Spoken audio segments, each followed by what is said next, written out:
Good day, gents, and welcome to another episode of FathersFyre. My name's Jody Cedric, and every week we get together to explore the joys, the challenges, the triumphs, the sorrows, and yes, the fun of being a dad. And today's a super fun day for me because we are going international. So this will be the first time that I've had a guest from across the pond, so I'm super excited.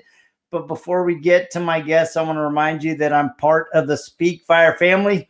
Make sure to check out the rest of the crew. You got internal fire, leadership fire, student fire. I mean, we're all driven to help you guys in your individual lanes exceed to the best of your ability. Plus, of course, we got to give a shout out to Boss Talk Nation, Julian Gibson, who runs a live show every Friday night. Make sure to check it out on Facebook. And he's always giving us love here at FathersFyre. So I want to give him a mad shout out. And as I said, I'm super excited because I've actually been spending a lot of time lately on Clubhouse, and Clubhouse has been a phenomenal venue for me to connect with men who are truly aspiring to be good men, good fathers, good husbands. They're wrestling with their own doubts, their own struggles. They're trying to be a good dad, trying to be successful in business. And I'm telling you, men are opening up, and we're having a dialogue that I think a lot of times is difficult to have when you're a man because, hey, we got to have strong shoulders and strong faces, and we don't like to let anything show that it's getting to us. So let me introduce you to my guest. His name is Niko Sadlowski. He's from Scotland. Yes. So I can't do a Scottish accent, so I'm not even going to try.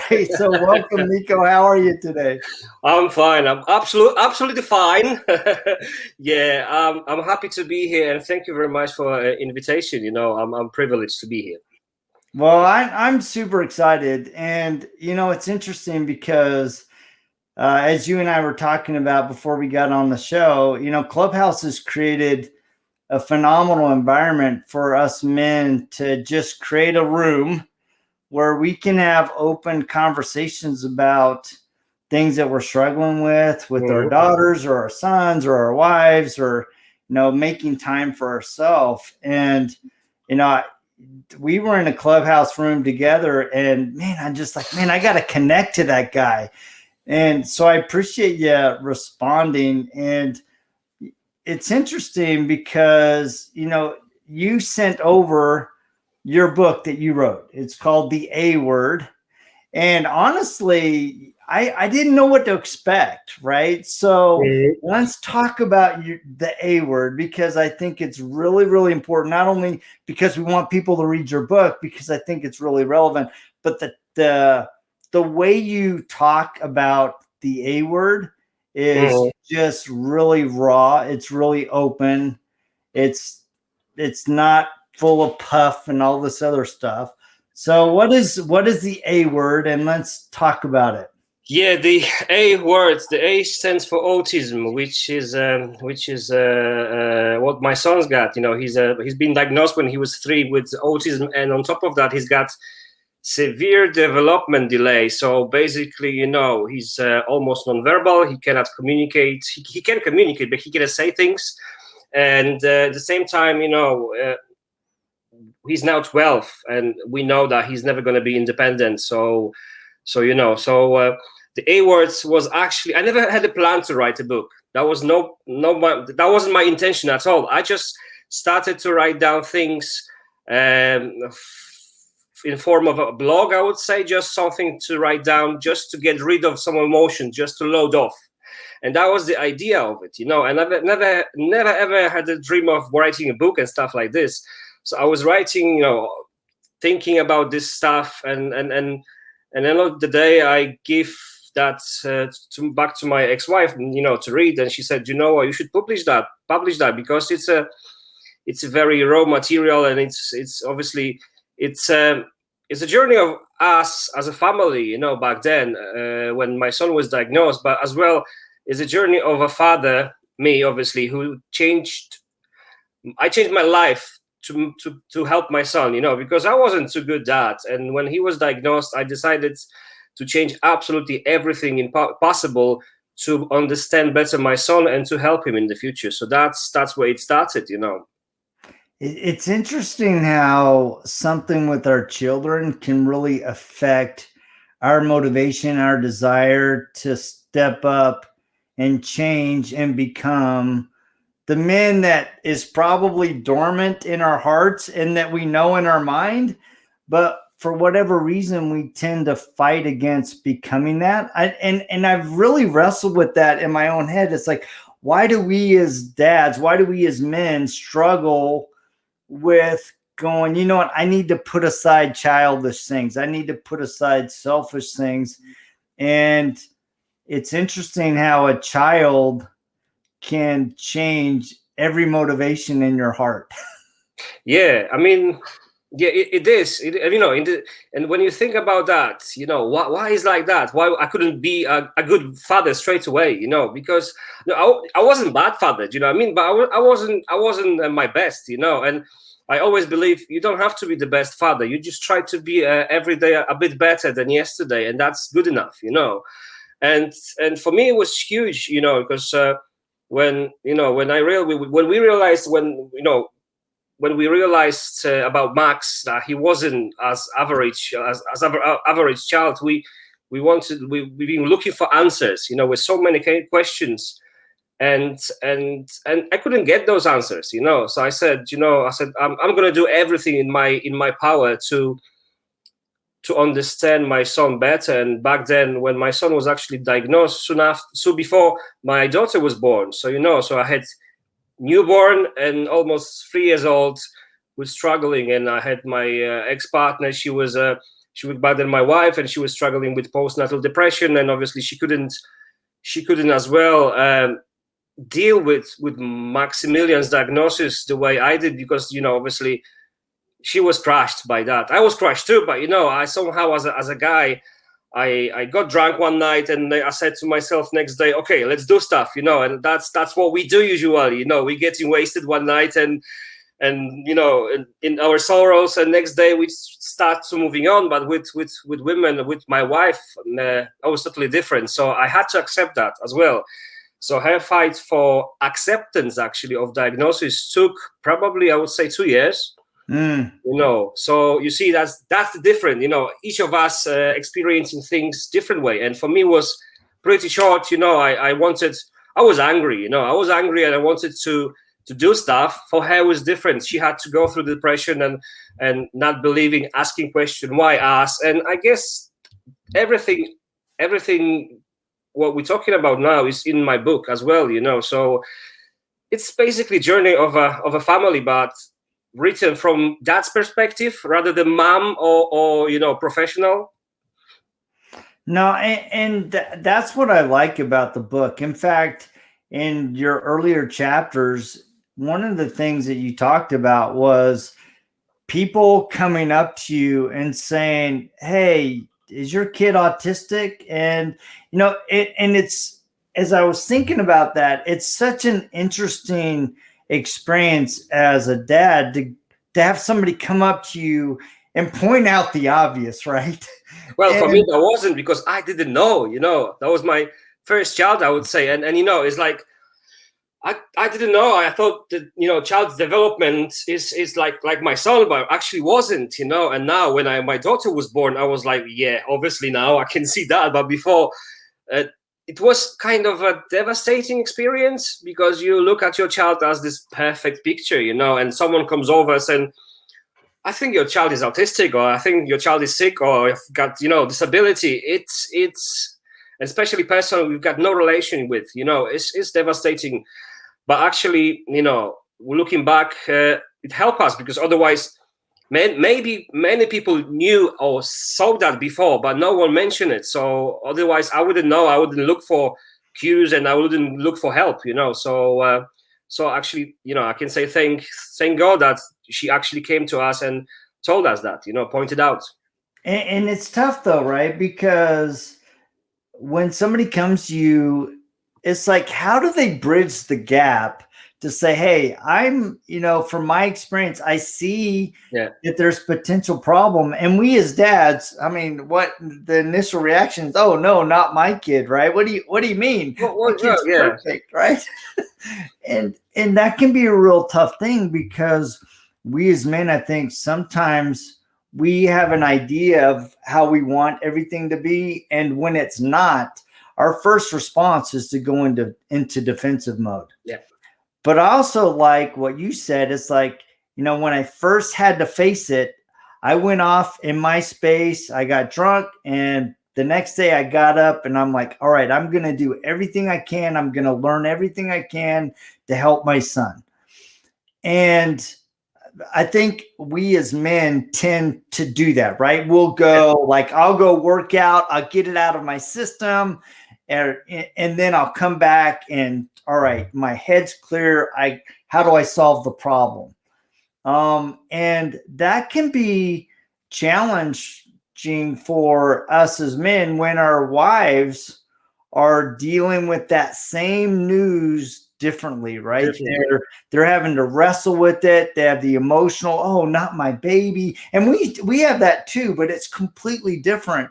Mm-hmm. And learning how to give our wives space to go through their process of wrestling with whatever challenge it is that's facing your kid or even your relationship.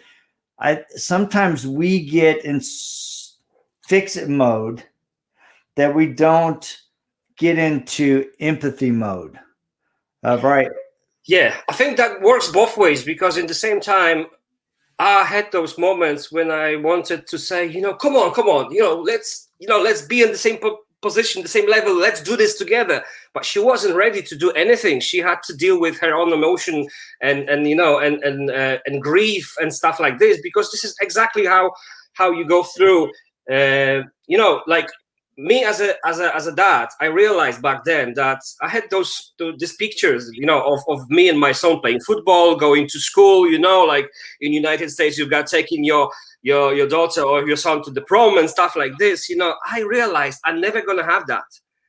And my brain had to rewire it, because if I would think about that constantly, I would just drive myself crazy. I had to think about, now my brain is rewired to the position that I have to think about what I'm going to leave when I'm going to be gone for my son, to make sure he's safe and happy, because obviously I'm 40 years old.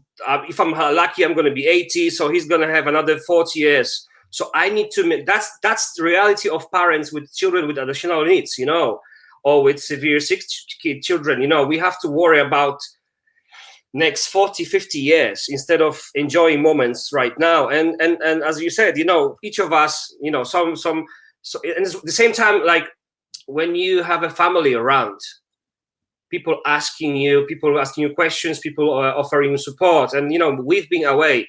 We have back families in Poland. We have no one here, so we never had anyone able to, say to us, everything's going to be okay, tap my back and say, Niko, don't worry. We had to basically figure out the way to survive this.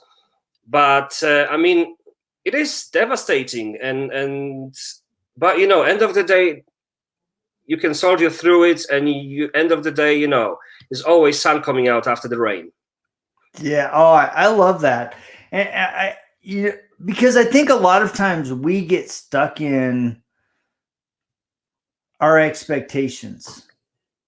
This is what I was expecting as a dad. This is what I was hoping that my child would be able to experience. This is what I was hoping that I would be able to do with him or her.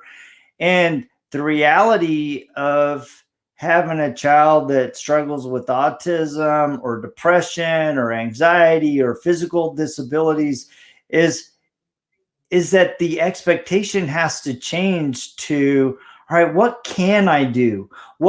How can I help my child grow in the way that God gifted him to grow? And how am I going to grow in the process?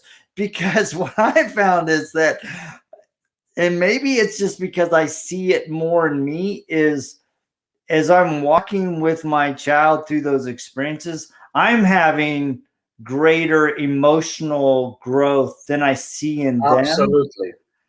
And sometimes that can be very raw. It can be very harsh, because I don't want to admit that I'm flawed, that I'm impatient, that I have a tendency to be angry when the situation is not going the way I want with my child. And there's a great guy on the clubhouse the other day that he was saying, he's like, look, man, sometimes we as men, we just need to slow down. Yeah. We just need to slow down and quit trying to control and experience the moment with our child. Yeah, I had this moment in my life when I think struggling internally. I was angry that I'm not going to be able to play, I don't know, football or stuff like that with my son. But one day I just realized, what the hell? Let's do everything. Let's try everything. If my son going to say no to this or to that, at least we tried. So, I took my son for adventures. We built together a camper van. Is in my garden. We've been going in my, DIY camper van across the Scotland, sleeping in the tents and stuff. And I'm not gonna, I don't want my son to be under some kind of, glass dome and stuff like this, because he's, he doesn't understand danger situation. He doesn't understand road safety. He's got no awareness of danger. But I can be his best pal and show him many things before it's going to be too late, and we can still enjoy our lives, and that's what we do. We absolutely try to do stuff as much as possible, obviously because of the coronavirus. It's 2 years ago we went to Morocco with my kids, and that was like, everyone was like, what the hell, Niko, what are you doing? You're going to different continent with your autistic son. What's going to happen if he's going to get lost? I said, he's not going to get lost. He's with me. But I want him to go to Africa to see the sun, to see the crocodiles, to see this and that. And if I can do it, I will do it. If he's going to tell me, no, I don't want to do that, or sometimes he's refusing to do stuff, And it stems to, I want to tell you a story about actually Morocco. We went to Morocco by plane. We had to interchange, and my son was very tired. He was so grumpy, so he refused to actually leave the plane in Agadir. And the pilot came to us, and obviously we've been waiting because they've been waiting because other people are supposed to come in on the plane and go back to UK. And the pilot was so great. He took my son into the cockpits and was showing him everything. And and that was it. I said, oh my God, exactly that's why I live for those moments. He refused to leave, but to leave he was fed up, with so long flights and stuff like this. But I learned my lesson. I know he appreciated that as well. And if you're not gonna try, you never know. And I don't want to be a dad who's gonna be saying no to my child because he's different. I want to make sure that he's got the same chances as everyone else. I think I love the way that you've embraced the adventure of having adventures with your kids, right? Especially your son that's struggling with autism, and his abilities are different, right? Yeah. And so in that very example, you had to slow down, the pilot had to slow down, and in that slowdown, you had an experience that nobody else on the plane had. Absolutely. Nobody had that experience, and right? I was like, feeling so sorry for everything, I was so guilty. I was like, Max, come on, we have to go. People wants to get on the plane. And the guy was like, chill out, man. Chill out. Do you want to go with him to the cockpit? I was like, are you serious? I was like almost ready to drag him out physically, And that's it, and that just made me realize exactly people, we've been on the at the airport with our passports as the last people. And I said, so what? We were last. Nothing changed. He's happy, at least. I'm happy.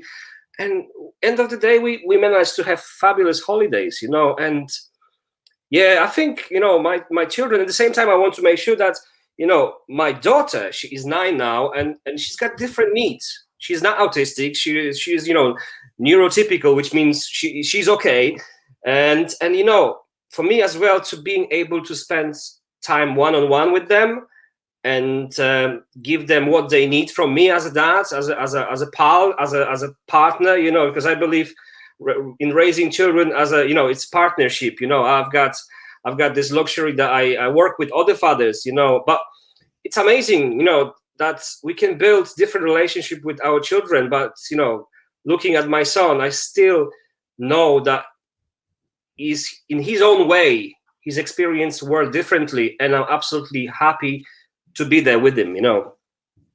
Yeah, one of the things that struck me in your book as I was reading it too is, you know, the perception of other people about your experience as a dad, right? And I've had it, you know, being an adopting dad. You know, we adopted 2 kids from Haiti, and, you know, people come up and they'll go, "Oh man, it's just an amazing thing of what you've done." I'm like, "What are you talking about?" "Well, you know, you saved them from this and this. Do they know how blessed they are?" I'm like, "What are you talking about?" I'm like, it's just that God blessed me with a child in a different way. It's not that I'm doing anything unique or special or whatever. It's just, that's my baby. And so, and I think it's hard, right? Because I think people on the outside looking in, they see something that's atypical for them. And they're trying to make a connection, but sometimes they just don't know how to make the connection. They don't know what to say. And then in their attempt, and I just kind of chuckle. I don't get offended by it or whatever. I just go, you know what? I think you have to learn. You have to learn that, because that was the same with me. You know, people saying, "Oh, my son is autistic," and obviously my son is, on top of his autism, you know, he's got disability and learning disability.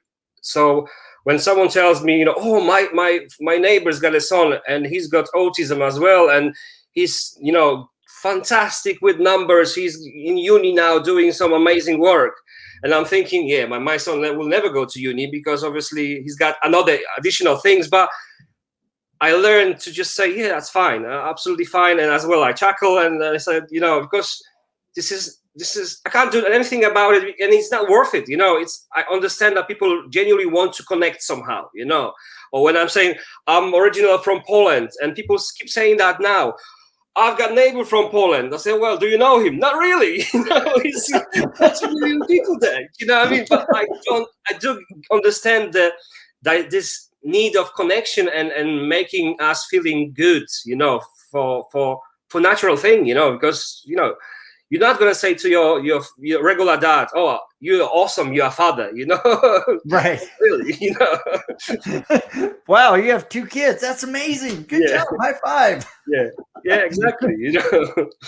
That's funny. Yeah. So I actually want to go back to something that you touched on there. You know, balancing the needs of your son Max, but also your daughter, right? You have completely different dynamics. And so how are you balancing the needs between, and I'm a big proponent of, there is no true balance, right? It's balance is a myth. But how are you navigating that dynamic of having, you know, a son that's, you know, with autism, severe autism, and then a daughter that's neurotypical? You know, how are you managing that as a dad? Well, on top of that, they've got 2 houses. They've got, you know, their own room in my house and mom's house, you know. So on top of that, you know, they've got 2 houses.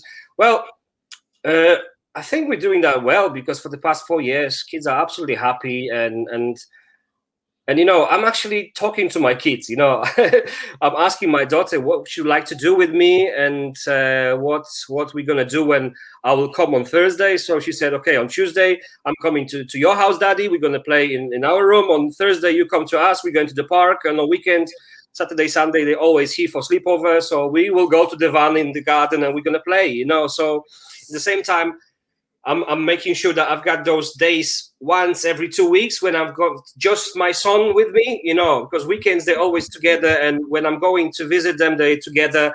Just make sure it's the right balance to have one-to-one with my son. My son loves cuddles, so sometimes we're spending an hour on my bed just cuddling and you know, and touching heads together and stuff like this. He's very, you know, touchy, or he asks to squeeze his head, and And just be present. When I'm next to him, or next to my daughter, I'm just making sure my phone is away. I'm not just being there and scrolling. I'm giving them my presence. My son doesn't speak. Sometimes when I drive him to school or somewhere, or with two of us, he's sitting next to me and I'm talking to him like I would talk to you. I say, how you doing, buddy?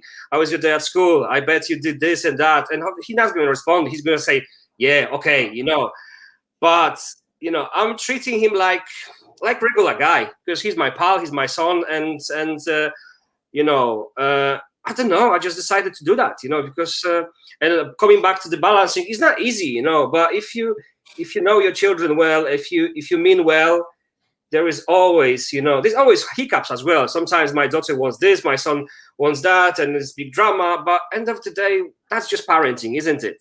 That's just picking your battles, and just, sometimes it's just saying, you know what, why not just go yourself, buy yourself DVD, you buy yourself sweets, and we're all gonna be happy, Yeah, and sometimes you just got to give in. Sometimes it's just easier to go, you know what? It's not that big a deal. You can have that extra sweet, or you can stay up a little later than normal, whatever. It's just not worth the fight, right? And in those experiences, in those moments, I found that it's probably the kid just needs to be with dad, right? They may be stalling because of what something else that's happening in their life or that they're wrestling with. And sometimes they're either acting out, or they're asking for a sweet, or they're asking to stay up late to watch a show, because at the core, they're just trying to say, I really just want to be with you. But they may not have the verbal skills, whether you're autistic or neotypical, to say, hey, Dad, I just want to be with you for about 15 minutes. Some extra time. And sometimes it's like, my daughter, I said, okay, guys, it's time to go to bed. I'm going to come over and read you a story or whatever. And they just like, oh, I'm tired, but I don't want to sleep. I just want to be with you.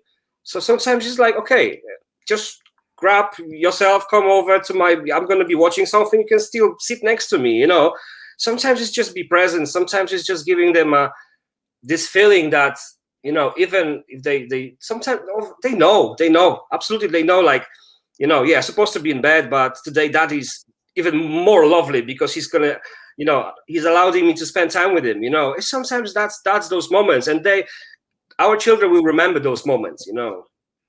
Yeah, I've really come to realize over the years that kids don't. I mean, they remember what you teach them. They remember, the lessons, but what they remember more than anything is how they felt with you. Exactly. I mean, I had this conversation with my daughter recently. She's 9 now, and she's like, I'm a crazy guy with tattoos, and I'm always, young in my heart. And she's like, oh, Dad, you're going to be embarrassing me in front of my colleagues, my friends, you're weird, but the good weird, but you're still weird. And I said to my daughter, I said, Leaf, I'm absolutely happy to be your embarrassing dad. I'm taking this role with pride, because I know you're 9. By the time you're gonna be 15, that's all what we've got left, because later your friend's gonna be more important than I am.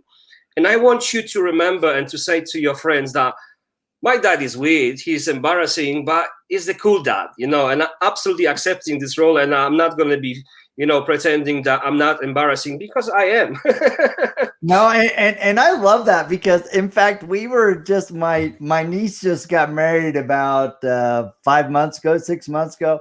And we went to the wedding reception and stuff. And Judy and I, we are the weird parents, right? We're the ones that get out on the dance floor. I break dance. We dance together. We're out there with the kids. And it was funny because one of the lady that was a photographer, she goes, "You're the cool aunt and uncle, aren't you?" I'm like, yeah. I'm wearing that with pride. Absolutely. Yeah, my kids are like, and I know it drives them crazy, especially like when we go to the store or something.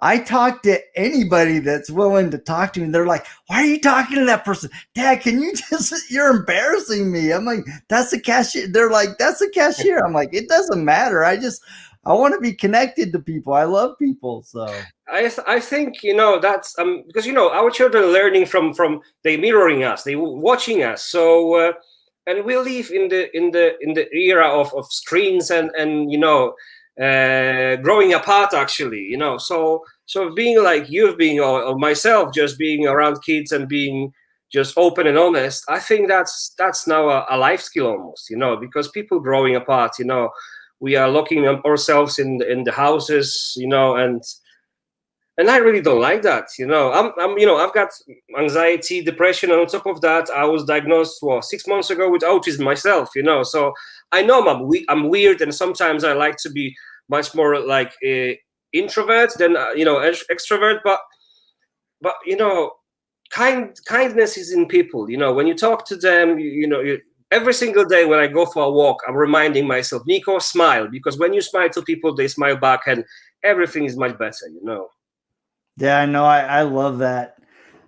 Well, man, I want to thank you for taking the time to visit with me. And this has just been a phenomenal discussion. In fact, I think I'd like to do a round two. So, Absolutely. How do people find your book? Well, it's on Amazon worldwide, so you need to just sort of type the A words, Niko Sadlowski, and you should find it, you know, and it's available on Amazon worldwide, you know. So yeah. No, that's good. Well, I want to thank you for checking me. I will make sure that I find the link on Amazon and include it in the show notes. Thank you. I appreciate your spirit, your funness, your being the weird dad, the fun dad, the present dad, all that stuff. That, you know, let me just love on you now, you know, head to head, and I think that's really important that we as dads do that. And I appreciate you sharing a little bit of your journey. And so, guys, please check out Niko Sadlowski. The book is The A Word. And I want to thank you guys for tuning in every week as we explore this journey of being a dad. We're all trying to do it. You know, we just got to rely on each other so that we can be better, work through those challenges, and become the dad that our kids need, and hopefully the husband that our wife's been dreaming of. So anyway, you guys have a fantastic day. Thanks again, Niko, and we will Thank you check very much. you guys same time, same bat channel, just next week, right on here on FathersFyre. See ya. Well, I'm about to lose power